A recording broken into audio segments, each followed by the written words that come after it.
Gangaur festival क्या है? प्रसिद्ध गणगौर फेस्टिवल को त्योहार राजस्थान में बहुत ही धूमधाम से मनाई जाती है। ये त्योहार भगवान शिवजी और देवी पार्वती को समर्पित है। गणगौर फेस्टिवल को गौरी पूजा भी कहते हैं। इस त्योहार को घर की महिलाएं तथा कुंवारी कन्याएं ही करती है। इसलिए इस त्योहार को अखंड सुहाग का पर्व भी कहा जाता है। गणगौर फेस्टिवल कब मनाई जाती है? यह व्रत चैत्र माह के शुक्ल पक्ष की तृतीया तिथि को मनाया जाता है और इसे भगवान शिव और माता पार्वती को समर्पित किया गया है। इसे तृतीया तीज के नाम से भी जाना जाता है। गणगौर नाम गण भगवान शिव और गौर माता पार्वती के संयोजन से बना है। गणगौर में महिलाएं अपने घरों में मिट्टी की गण और गौरी की मूर्तियों की पूजा करती हैं। अविवाहित लड़कियां भी इस व्रत को रखती हैं और अच्छे वर की कामना करती हैं। विवाहित महिलाएं अपने पति की लंबी उम्र के लिए इस व्रत को रखती हैं। इस त्योहार पर महिलाएं मेहंदी से अपने हाथों और पैरों को सजाती हैं। इस त्योहार के आखिरी दिन गण और गौरी की मूर्तियों को किसी तालाब या झील में विसर्जित कर दिया जाता है। गणगौर त्योहार क्यों मनाया जाता है?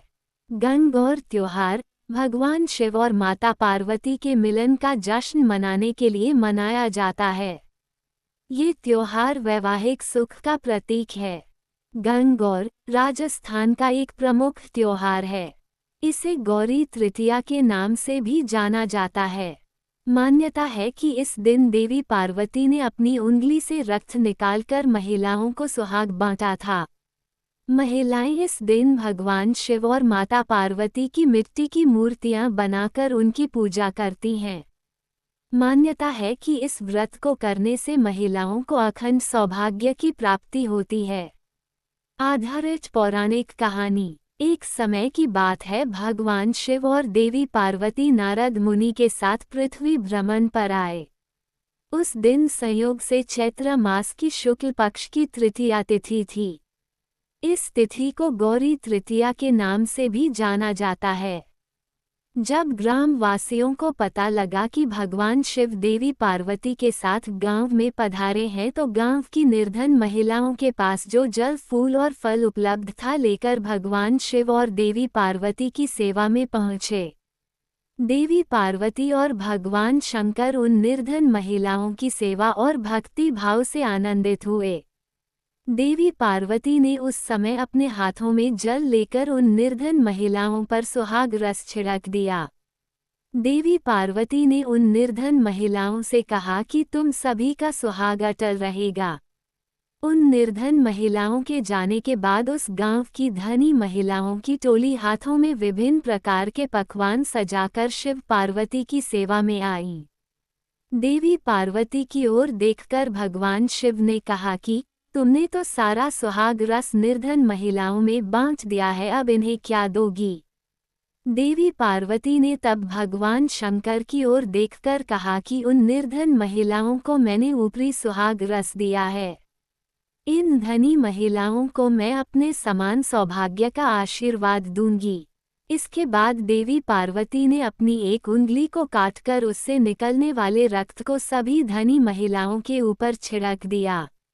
जिसके ऊपर जैसा रक्त गिरता गया उसे उतना सुहाग मिलता गया। इस तरह देवी पार्वती ने चैत्र शुक्ल तृतीया तिथि को निर्धन और धनी महिलाओं को सुहाग बांटा था। इसके बाद देवी पार्वती भगवान शिव से आज्ञा लेकर नदी पर स्नान करने गईं। स्नान के बाद देवी पार्वती ने बालू के ढेर से एक शिवलिंग तैयार किया और उसकी पूजा की। पूजा के बाद देवी पार्वती ने शिवलिंग की प्रदक्षिणा की। इसी समय उस शिवलिंग से शिवजी प्रकट हुए और देवी पार्वती से कहा कि आज के दिन यानी चैत्र शुक्ल तृतीया के दिन जो भी सुहागन महिलाएं शिव और गौरी पूजा करेगी उसे अटल सुहाग प्राप्त होगा।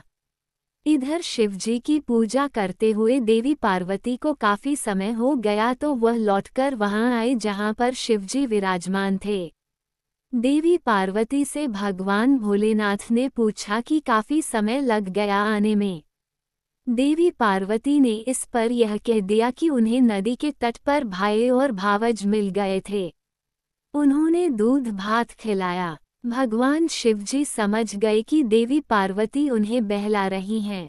इस पर शिवजी ने भी कहा कि वह देवी पार्वती के भाई भावज से मिलेंगे और दूध भात खाएंगे। शिवजी देवी पार्वती और नारद जी के साथ नदी तट की ओर चल पड़े।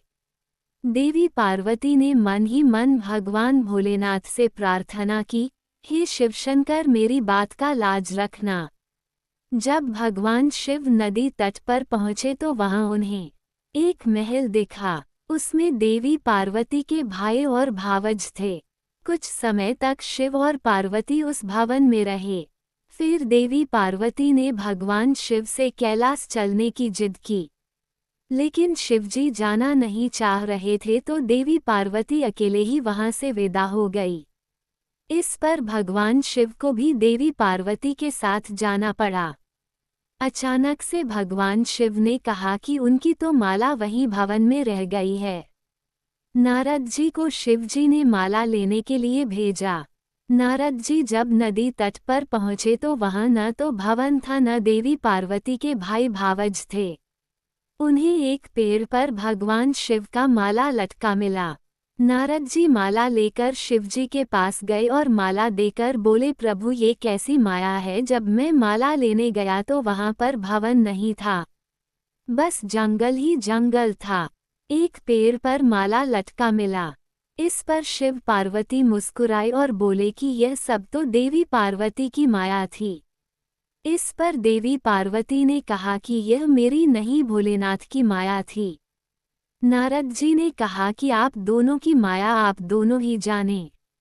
आप दोनों की जो भक्ति भाव से पूजा करेगा उनका प्रेम भी आप दोनों जैसा बना रहेगा।